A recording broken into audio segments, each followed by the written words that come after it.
우리는 지금 팔복 이야기를 듣고 있습니다. 팔복 이야기는 산상수훈에 들어있는 말씀입니다. 예수님께서 제자들에게 무엇인가를 집중해서 가르치기 위해서 산 위로 올라가셨습니다. 무엇을 가르치셨을까요? 예수님께서 가르치신 것은 예수님의 첫 설교에서부터 굉장히 명확했습니다. 예수님의 첫 설교가 무엇이었습니까? 회개하여라, 하늘나라가 가까이 왔다. 회개하라, 천국이 가까이 왔느니라 라고 그렇게 설교하십니다. 주님께서 하신 복음의 말씀은, 그 복음은 바로 하나님 나라에 대한 이야기였습니다. 또한 하나님 나라를 살아가는 사람이라고 한다면 어떻게 살아가야 되는지 삶에 대한 이야기이기도 합니다. 곧 행동이 있는 하나님 나라를 좀 살아가라 라고 하는 것입니다. 우리가 주님을 믿는다라고 말하면서 정말 주님을 믿는 사람처럼 살아가고 있는가, 주님을 믿는 사람이다라고 말하면서 이 사람이 과연 믿는 사람인지 아닌지 그렇게 살아가지 말라는 겁니다. 주님께서 하나님 나라를 말하고 말씀하시고, 그리고 또한 하나님 나라의 삶을 말씀하시는 이유는 바로 하나님 나라의 삶, 하나님 나라를 살아가는 것처럼 그렇게 살아가라라고 하는 것입니다. 하나님 나라를 살아가는 사람이라고 한다면 다른 사람들과는 좀 다른 모습으로 살아가라라는 의미에서 주님께서는 계속해서 하나님 나라와 하나님 나라의 삶을 말씀하고 계시는 것입니다. 그러니 우리가 팔복 이야기를 들을 때, 마음이 가난한 사람에 대한 말씀을 들었을 때에는 정말로 우리는 하나님 앞에서 완전히 망하고 완전히 무력한 사람이 되어야 합니다. 애통하는 사람에 대한 마음, 이런 말씀을 들었을 때에는 우리의 죄성과 그리고 우리의 사회가 어느 길로 가고 있는지 애통하며 회개하는 삶을 살아가야 된다라고 하는 것입니다. 온유한 사람이라고 하는 말씀을 들었을 때에는 정말로 주님을 만난 사람답게 살아가는 행동으로, 삶의 모습으로 살아가야 된다라고 하는 것이죠. 목마른 사람에 대한 말씀을 들을 때에는 우리가 주님 안에서 과연 어떠한 만족함을 얻고 살아갈 것인가, 주님 안에서의 만족함을 얻기 위하여 몸부림치는 삶을 요구하고 또한 그런 삶을 살아가기로 결단의 마음이 있어야 된다라고 하는 겁니다. 우리는 지금 계속해서 팔복의 이야기를 듣고 있습니다. 다시 한번 말씀을 드리자면 팔복은 우리에게 하나님 나라 시민으로서의 행동을 강력하게 요구하고 있습니다. 마음은 그래요. 하지만 행동은 못하겠어요 라고 말하는 것이 아닙니다. 마음은 원이로되 육신이 약하여 라고 말하는 것이 아닙니다. 마음이 약할지라도 행동해야 된다라고 하는 것입니다. 말씀을 들으면 말씀 따라 살아야 된다라고 하는 것을 이야기하고 있는 겁니다. 말씀을 들었으면은, 그리고 우리가 복음 안에 살고 있다라고 한다면 복음 안에서의 삶을 살아가고 있는 사람답게 살아가야 된다라고 하는 것입니다. 사실 우리의 기도도 역시 마찬가지입니다. 우리가 기도에 대해서 잘 알고 있는 성경 구절이 있습니다. 무엇이든지 원하는 대로 구하라, 그리하면 이루리라 라고 하는 성경 말씀, 여러분 잘 알고 계시죠? 여러분 원하는 대로 구하십시오. 하나님께서는요, 이거는 거룩하고 요건 거룩하지 않으니까 거룩하지 않은 거는 내가 안 들어줄게 라고 하는 하나님은 아니세요. 하나님은 분명히 우리에게 주기도문을 통해서도 일용할 양식을 주시옵소서 라고 기도하라고 그렇게 가르치십니다. 하나님은 우리의 모든 것을 사랑하세요. 여러분의 영을 사랑하십니다. 여러분의 마음을 사랑하십니다. 그리고 여러분의 몸을 사랑하십니다. 전 인격을 다 사랑하신다라고 하는 거예요. 그러니 하나님께서는 우리가 기도할 때 주님은 분명히 응답하십니다. 하지만 이렇게 기도 응답의 말씀, 무엇이든지 원하는 대로 구하라, 그래야면 이루리라 라고 하는 이 말씀만 알 뿐, 이 말씀 앞부분에는 어떤 말씀이 있는지 우리는 종종 잊을 때가 있습니다. 그 말씀 다시 한번 보면 이렇습니다. 무엇이든지 원하는 대로 구하라, 그 앞에 어떤 말이 있냐면 바로 너희가 내 안에 거하고 내 말이 너희 안에 거하면 무엇이든지 원하는 대로 구하라, 그리하면 이루리라. 너희가 내 안에 거하고 내 말이 너희 안에 거하라 라고 먼저 전제를 말씀하십니다. 곧 주님의 말씀을 살아가는 것이 기도 응답의 길입니다. 그리고 말씀을 묵상하고 말씀대로 살아가는 것이 하나님 나라를 살아가는 방법입니다. 그렇기 때문에 우리가 성경 봉독을 할 때도 아까 전에 수연이가 아주 예쁘게 성경 봉독을 잘했죠. 맨 마지막에 뭐라고 말했나요? 주님의 말씀입니다. 그러면 여러분이 뭐라고 응답했습니까? 말씀에 감사하며 순종합니다. 여러분 말씀에 감사하고 있습니까? 그렇다면 여러분 말씀에 순종하며 살아가고 있습니까? 성경 봉독을 할 때에도 말씀에 감사하며 순종합니다 라고 고백하는 것은 하나님, 내가 이 말씀에 따라 순종하겠고 말씀에 따라 행동하겠습니다 라고 하는 내 자신으로부터 입으로 고백되어지는 선포이고, 그리고 내 입으로 고백되어지는 내 다짐입니다. 자, 오늘의 팔복 이야기에서는 뭐라고 이야기할까 한번 볼까요? 마태복음 5장 7절 말씀이죠. 긍휼히 여기는 자는 복이 있나니 그들이 긍휼히 여김을 받을 것이며. 개역개정 말씀이죠. 새 번역 성경으로 번역된 건 이렇게 번역되어 있습니다. 자비한 사람은 복이 있다. 하나님이 그들을 자비롭게 대하실 것이다. 긍휼이라고 하는 마음은 자비와 떼어놓을 수 없습니다. 그렇기 때문에 자비로운 사람이라고 새 번역 성경에서는 그렇게 기록되어 있다라고 하는 거죠. 자, 여러분, 긍휼의 마음을 순종할 준비가 되어 있습니까? 긍휼의 마음을 행동할 준비가 되어 있습니까? 준비되어 있습니까? 예. 그러면 여러분에게 묻겠습니다. 그러면 긍휼이란 뭘까요? 긍휼이란 뭘까요? 불쌍히 여기는 마음, 그렇죠? 불쌍히 여기는 마음이다라고 이렇게 사전적으로 말을 합니다. 불쌍히 여겨 도와주는 것, 그것이 바로 긍휼입니다. 사전적 의미에서도 뭐라고 적혀 있습니까? 불쌍한 마음을 갖는 것, 거기서 멈추지 않습니다. 사전적 의미 역시 불쌍히 여겨 어떻게 한다?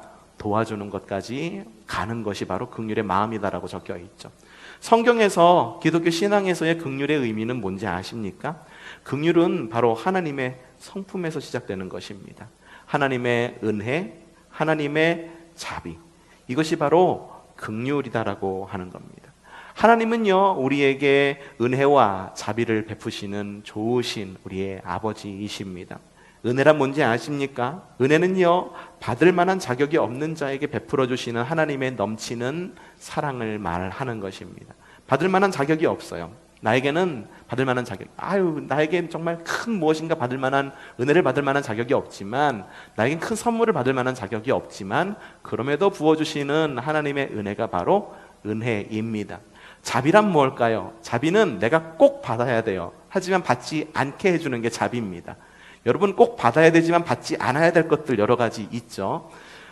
우리 청년들 같은 경우에는 국방의 의무, 꼭 받아야 되지만 피해가고 싶은 것, 하나의 국방의 의무가 하나의 좀 피해가고 싶은 그건데, 피해가고 싶은 게 뭐냐면, 우리는 우리의 죄성을 본다고 한다면 우리는 분명히 벌을 받아야 마땅한 사람이에요. 지난 한 주간 살면서 여러분들 어땠습니까? 한 번도 거짓말 안 하셨어요? 한 번도 운전하시다가 욱 하지 않으셨어요? 제 아내도요, 운전하기 시작하면서요, 입이 많이 거칠어지더라고요. 야, 그러면서 이래가 깜짝 놀라요. 엄마, 왜 욕해?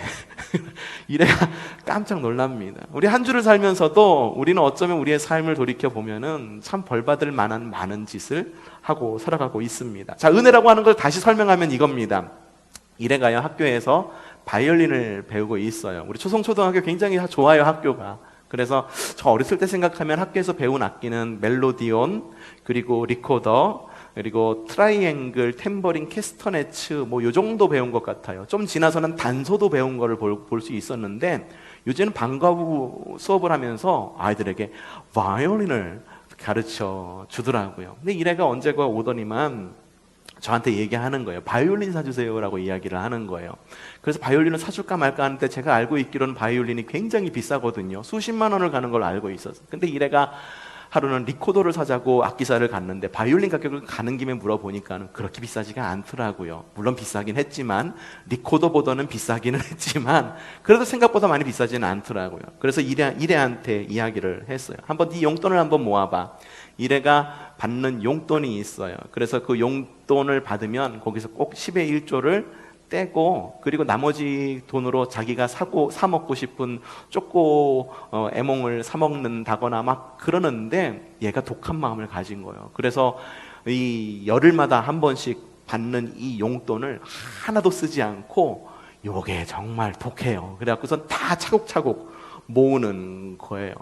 이래가 그래서 용돈을 꽤 모았어요. 제가 모으라고 이게 알려준 돈이 10만 원이었었거든요. 근데 지금 오늘 아침에 열어보니까는 8만 원까지 모았더라고요.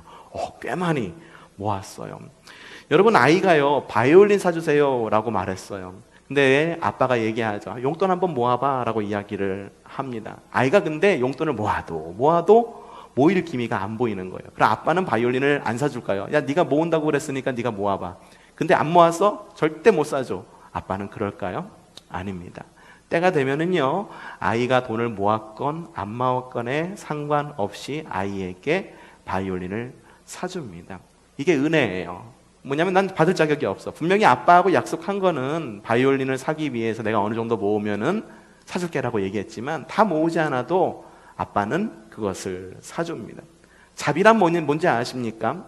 바이올린 사주세요 했는데 아빠가 호통을 치는 거야. 너 자꾸 그렇게 아이패드만 보고 그리고 유튜브만 보고 너 자꾸 말 안 들으면 안 사줘. 근데 얘가 아이패드와 유튜브의 유행을 떨쳐버릴 수가 있나요? 아니에요. 부모님 몰래 봅니다. 알아요. 뭘 보는지도 알아요. 기록이 다 남아요. 뭘 보는지도 다 알아요.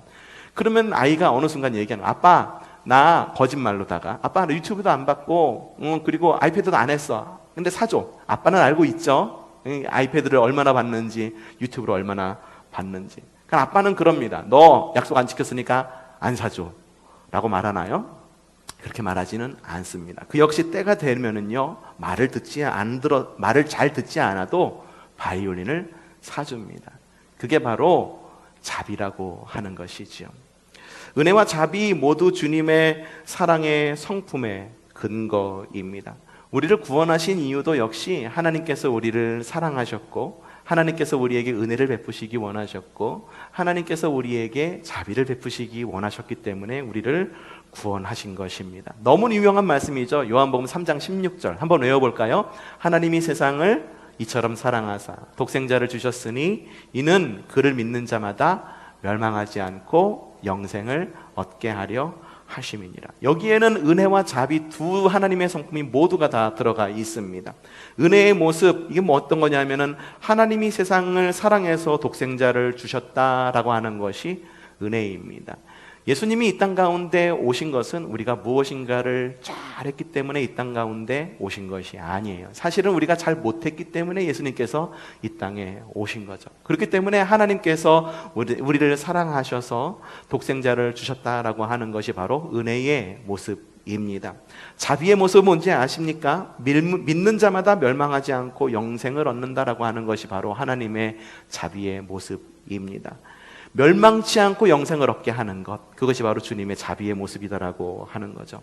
우리는 늘 우리의 죄성으로 인해서 허우적거리지만 멸망치 않고 구원을 받는 이유는 그럼에도 불구하고 우리 가운데는 죄성이 있어서 이 땅 가운데서 날마다 죄짓고 살아가지만 우리를 불쌍히 여기시고 사랑하시는 주님의 은혜와 자비 때문입니다.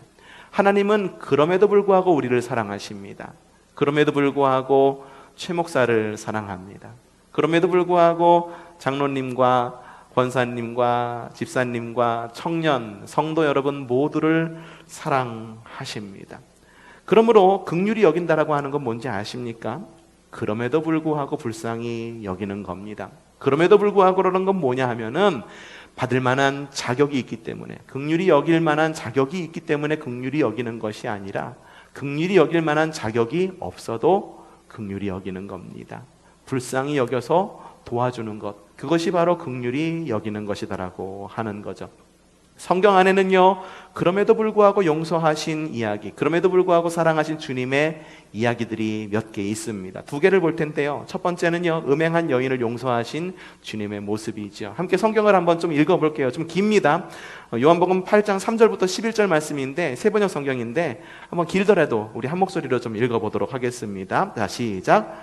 율법학자들과 바리새파 사람들이 간음을 하다가 잡힌 여자를 끌고 와서 가운데 세워놓고 예수께 말하였다.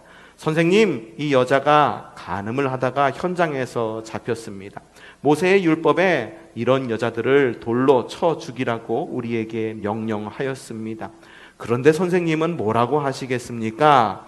그들이 이렇게 말한 것은 예수를 시험하여 고발할 구실을 찾으려는 속셈이었다. 그러나 예수께서는 몸을 굽혀서 손가락으로 땅에 무엇인가를 쓰셨다. 그들이 다그쳐 물으니 예수께서 몸을 일으켜 그들에게 말씀하셨다. 너희 가운데서 죄가 없는 사람이 먼저 이 여자에게 돌을 던져라. 그리고는 다시 몸을 굽혀서 땅에 무엇인가를 쓰셨다. 이 말씀을 들은 사람들은 나이가 많은 이로부터 시작하여 하나하나 떠나가고 마침내 예수만 남았다. 그 여자는 그대로 서 있었다. 예수께서 몸을 일으키시고 여자에게 말씀하셨다. 여자여, 사람들은 어디에 있느냐? 너를 정죄한 사람이 한 사람도 없느냐? 여자가 대답하였다. 주님, 한 사람도 없습니다. 예수께서 말씀하셨다. 나도 너를 정죄하지 않는다. 가서 이제부터 다시는 죄를 짓지 말아라. 야, 율법학자와 바리새파 사람들은요, 굉장히 악랄했어요. 이 질문을 한 목적도 예수님을 굉장히 곤경에 빠뜨리기 위해서다라고 이야기하고 있고, 한 행동도 굉장히 악하고 악할 수가 없습니다. 어떻게 했냐면 이 3절에 보니까 간음한 여자를 잡아다가 잡힌 여자를 끌고 와서 어떻게 했나요? 가운데 세워놨다라고 하는 거예요. 뭐냐면 죄진 사람이 있어. 죄진 사람을 갖다가 삥 둘러싸가지고 그 사람을 앞에서 가운데다가 딱 놔둔 거예요. 여러분 한번 생각해 보세요. 내가 무슨 죄를 저질렀어. 근데 사람들이 삥 둘러가지고선 가운데 나를 딱 놔두고선 손가락질을 막 하고 있는 거예요. 악의적이죠. 굉장히 악해 보이죠. 율법에 의하면은요, 이 여인은 돌로 쳐서 죽여야 됩니다. 스토닝을 해야 됩니다. 돌로 쳐서 죽여야 돼요. 돌로 쳐서 죽일 때 여러분 돌의 크기가 어느 정도인지 여러분 말씀드렸죠? 어느 정도라고 말씀드렸는지 기억나세요? 내 머리통만한 돌을 들어서 내리쳐야 된대요. 조그만 돌 던지는 게 아니라 내 머리통만한. 저는 머리가 크기 때문에 굉장히 큰 돌, 저한테 맞으시면은 제 돌에 맞으시면 좀 아플 것 같아요. 그런 돌을 던져야 되는 거예요. 그게 율법이에요. 근데 주님의 방법은 뭐였습니까? 돌로 치는 거였습니까? 아니죠.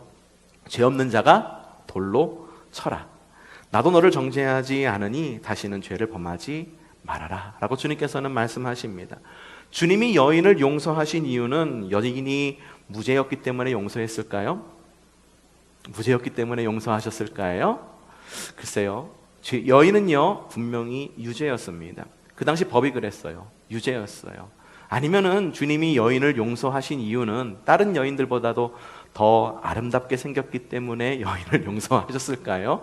그렇다고 말한다면 우리는 더 이상 주님을 따를 필요가 없는 거죠.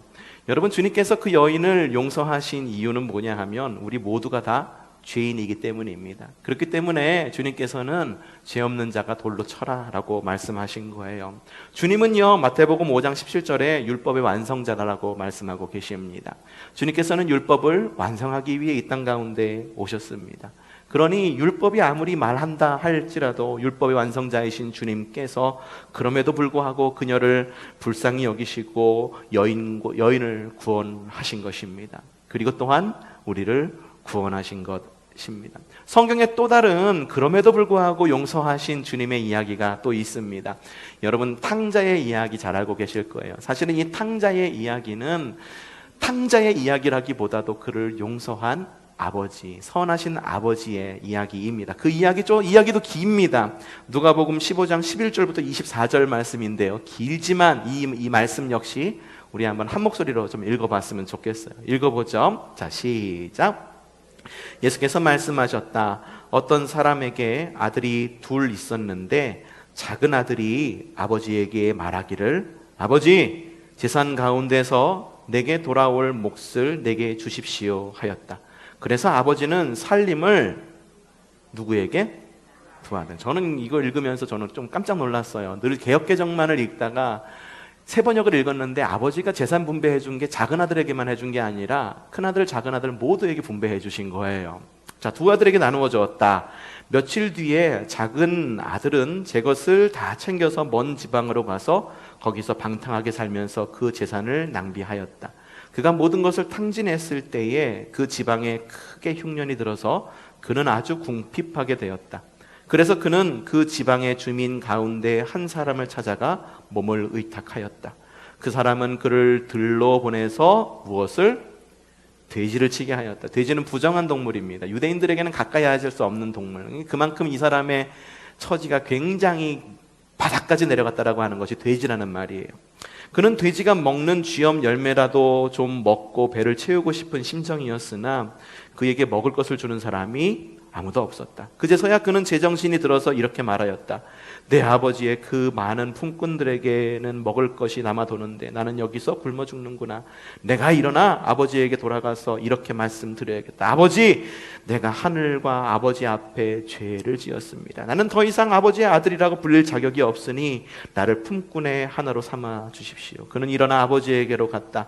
그가 아직도 먼 거리에 있는데 그의 아버지가 그를 보고 측은히 여겨서 달려가 그의 목을 껴안고 입을 맞추었다. 아버지는 그래요. 멀리 있어도 그 아들이 누구인지 알아요. 발걸음만 보아도, 걸음걸이만 보아도, 그냥 멀리서 보아도 다 압니다. 아들이 아버지에게 말하였다. 아버지, 내가 하늘과 아버지 앞에 죄를 지었습니다. 이제부터는 나를 아버지의 아들이라고 불릴 자격이 없습니다. 그러나 아버지는 종들에게 말하였다. 어서 가장 좋은 옷을 꺼내어 그에게 입히고 손에 반지를 끼우고 발에 신을 신겨라. 그리고 살찐 송아지를 끌어다가 잡아라. 우리가 먹고 즐기자. 나의 아들은 죽었다가 살아났고 내가 잃었다가 되찾았다. 아버지는 아들을 기다렸어요. 아버지가 아들을 기다린 이유가 뭡니까? 아들이기 때문에 기다린 거예요. 그리고 아버지이기 때문에 기다린 것입니다. 아들의 행동이 올곧았기 때문에 기다렸나요? 이 작은 아들은 분명히 뭔가 잘못했어요. 아버지의 재산을 나눠달라고 하는 거죠. 유산을 나눠달라고 하는 겁니다. 굉장한 모독이 아닐 수 없는 거죠. 근데 큰 아들도 역시 잘한 건 없어요. 아버지가 나눠줬을 때 아니에요, 아버지. 이거는 아버지께서 맡아주시고 쓰셔야 될 그건 아버지의 재산이죠. 이렇게 이야기해야 옳은 것이었어요. 하지만 큰 아들도 그렇고 작은 아들도 그렇고 모두 재산을 분배해서 나누어 가졌어요. 아들의 행동은 결코 아들들의 행동은 모두 옳다라고 여겨지지는 않습니다. 특별히 작은 아들은 그것을 들고 나가가지고 그것을 잘 이렇게 해가지고 행복하게 잘 살았나요? 탕진했다라고 이야기를 하고 있습니다. 아들이 아버지의 재산을 갚았나요? 갚지 못했습니다. 갚을 만한 능력도 없습니다. 그럼에도 불구하고 아버지가 아들을 기다리고 맞아주신 이유는 그가 바로 자녀였고 그리고 그 자녀의 아버지가 바로 그 아버지였기 때문입니다. 아들을 향한 긍휼의 마음이 있었기 때문에 그 아버지의 자의적이고 그리고 아버지의 나서는 그 마음으로 아들을 용서해주고 그리고 받아줄 수 있었다라고 하는 것입니다. 그럼에도 불구하고 맞아준 겁니다. 죄가 남아있음에도 맞아준 거예요. 잘못한 것이 있음에도 맞아준 거예요. 그것이 바로 긍휼의 마음이다라고 하는 것입니다.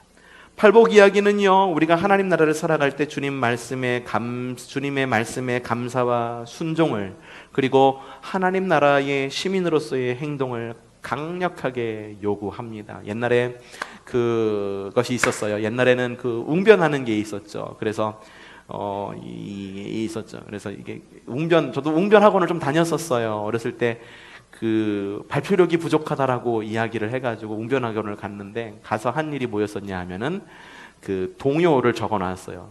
이게 옛날에는 전지에 적었죠. 전지에 이렇게 적어가지고선 전지에다가 옛날에 여름 성경할 때도 전지에 적어서 이렇게 하나하나씩 넘기면서 봤던 기억이 있는데 전지에 학교종이 땡땡땡이 적어 있는 거예요. 이거 어떻게 읽을까? 웅변하듯이 읽는 거예요. 학교종이 땡땡땡 어서 모여라. 선생님이 우리를 기다리신다. 이렇게 이렇게 하라고 하는 거예요. 웅변이라는 것이 있었죠. 웅변이 뭡니까? 이 연사 여러분 앞에 강력하게 외칩니다. 외쳐서 뭐라는 겁니까? 행동하라는 거잖아요. 그렇죠? 함께 움직입시다라고 이야기하는 거죠. 이 팔복 이야기도 역시 마찬가지예요. 팔복 이야기 산상수훈 이래서 주님의 빛나는 말씀 이래가지고 그래 참 복되고 은혜롭다라고 받아들이는 게 아니라 주님께서는요 산 위에서 웅변하고 계시는 거예요. 웅변하고 계시면서 이 연사 여러분 앞에 가난한 사람이 되기를, 가난한 마음을 가진 사람이 되기를 외칩니다. 긍휼의 마음을 가진 사람이 되기를 외칩니다 라고 주님께서 그렇게 웅변을 하고 계시는 것이죠. 우리는요 주님의 자비하심과 긍휼이 여기심으로 구원받은 하나님의 백성입니다. 우리에게는 아무런 공로가 없습니다. 여러분이 뭐 한 거 있습니까? 땅 팔아서 주님께서 바쳤기 때문에 여러분 구원 받으셨습니까? 아니죠. 헌금 열심히 하셔서 여러분 구원 받으셨어요? 아니에요. 하나님의 은혜로 말미암아, 하나님의 자비하심으로 말미암아 우리는 구원 받았습니다. 우리의 구원은요 전적인 하나님의 은혜이고 자비입니다. 그러니 우리는요 우리의 이웃에게 역시 긍휼의 마음이 있는 사람이 되어야 합니다. 여러분은 긍휼의 마음이 있는 사람들이십니까? 성경에 긍휼의 마음을 가진 사람이 누구라고 말하는지 아세요? 선한 사마리아인의 비유 다 알고 계시죠? 율법교사도 지나가고 제사장도 지나가고 모든 사람이 다 지나갔지만 이스라엘 사람들이 천하고 천하다고 여기는 사마리아 사람들, 민족성을 지키지 못했어요. 혈통도 지키지 못했고 신앙도 지키지 못했다라고 해서 남쪽에 살던 유대인들이 손가락질을 하던 그 사마리아인이 강도 만난 자를 도왔어요. 그러자 주님께서 하신 말씀이 뭐냐면 바로 그 사람이 진정한 이웃이다라고 이야기를 하십니다. 세상은요 분명 긍휼히 여기는 자를 미련하다라고 이야기를 합니다. 왜냐하면 자신의 이익이 걸려있는 문제이기 때문이죠. 세상은요 계산이 분명하고 사리 분별이 명확해야 손해보지 않는다라고 이야기를 합니다.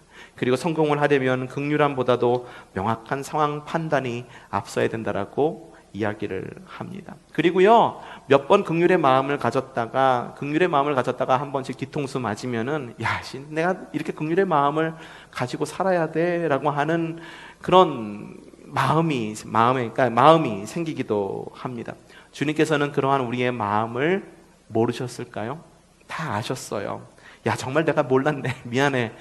주님께서 말씀하시고 니들 마음이 그런지 내가 정말 몰랐다. 니들한테 바랄 걸 바라야 되는데 내가 너무 높은 걸 바랬네. 내가 미안해. 주님께서는 그렇게 반응하실까요? 주님께서 말씀하시는 것은요 모르셔서 긍휼히 여기다, 우리를 모르기 때문에, 우리의 죄성을 모르기 때문에, 우리의 성품을 모르기 때문에 긍휼히 여기다 라고 말하는 것이 아닙니다. 그럼에도 불구하고 긍휼히 여기라라고 하는 거예요. 긍휼히 여기는 대상이 어떠하더라도 불구하고 긍휼히 여기라라고 하는 거고, 우리 자신의 성품과 우리 자신의 마음이 어떠함에도 불구하고 긍휼히 여기라라고 말하는 것이죠. 성경에는 이렇게 말씀하십니다. 마태복음 5장 7절 말씀입니다. 긍휼히 여기는 자는 복이 있나니 그들이 긍휼히 여김을 받을 것이며, 유다서 1장 2절엔 이렇게 적혀 있습니다. 자비와 평화와 사랑이 여러분에게 가득하기를 빕니다. 베드로전서 2장 10절엔 이렇게 적혀 있습니다. 너희가 전에는 백성이 아니더니 이제는 하나님의 백성이요 전에는 긍휼을 얻지 못하였더니 이제는 긍휼을 얻은 자라. 주님의 성품에 대해서도 시편에 아주 세밀하게 이야기하고 계십니다. 주님은 생명을 파멸해서 속량해 주시는 분, 사랑과 자비로 단장하여 주시는 분. 시편 103편 8절에는 주님에 대해 이렇게 이야기합니다. 주님은 자비롭고 은혜로우시며 노하시기를 더하시며 사랑이 그지 없으시다. 시편 116편 5절에는 이렇게 말씀하고 계십니다. 주님은 은혜로우시고 의로우시며 우리의 하나님은 긍휼이 많으신 분이시다. 우리는 주님을 따르는 하나님의 백성입니다. 그러면요 우리는요 주님의 모든 것을 잘 따랐으면 좋겠어요. 주님의 성품을 담기를 원하고 주님의 가르침을 잘 따르기를 원합니다. 요즘에는 스승이라고 하는 말을 잘 쓰지는 않아요. 근데 예전에는 스승이라고 하는 말을 잘 쓰죠. 옛날에는 스승님이 하시는 말씀이 곧 배우는 학생의 입장에서는 그것이 바로 진리이고 꼭 해야만 되는 일이었었어요. 조선시대, 고려시대에 넘어가면 스승은 어떤 존재인지 아십니까? 그분의 성품까지도 닮아야 되는 거예요. 그렇기 때문에 제자는 스승의 집에 들어가갖고 스승의 집안 잡일까지 다 합니다. 스승님의 양말 빨아가면서 스승님 밥해 드리면서 스승이 가지고 있는 모든 기술을 다 전수받았습니다. 스승이 가지고 있는 기술만 전수받았던 것이 아니죠. 그 스승이 가지고 있었던 성품까지도 전수를 받았습니다. 의술을 전수받을 때에는 단순히 기술만 전수받는 것이 아니라 그 스승이 가지고 있었던 환자를 대하는 성품, 자세, 법을 다루는 사람이 스승에게 법을 배울 때에는 그 스승이 법에 대해 어떻게 생각을 하고, 그리고 자신 앞에 어떤 피고가 놓여져 있을 때 피고를 어떻게 대해야 하는지에 대한 자세, 그 모든 것들을 배웠다라고 하는 거죠. 주님은 우리의 정말 훌륭한 스승님이십니다. 주님께서 가르쳐 주시는 사랑에 대한 스킬만 배워가는 것이 아니라 주님의 모든 성품까지도 배우는 우리가 되기를 바랍니다. 주님의 성품을 닮아 그럼에도 불구하고 이웃을 긍휼히 여기고 사랑하는 믿음의 성도가 되기를 바랍니다. 여러분, 주님을 닮으셨습니까? 아마도 최 목사를 보더라도 주님을 닮았다라고 말하기에는 많이 부족할 것입니다. 그 어떤 이 땅에 있는 사람을 보더라도 야, 정말로 주님을 닮은 사람이다 라고 말하기는 정말 어려울지는 모르겠습니다. 주님은 주님이시기 때문에 우리의 주님이시죠. 그렇다고 해서 주님을 닮기를 포기하시렵니까? 저는 포기하지 않기를 말씀드리고 싶습니다. 주님 닮기를 하루하루 노력하십시오.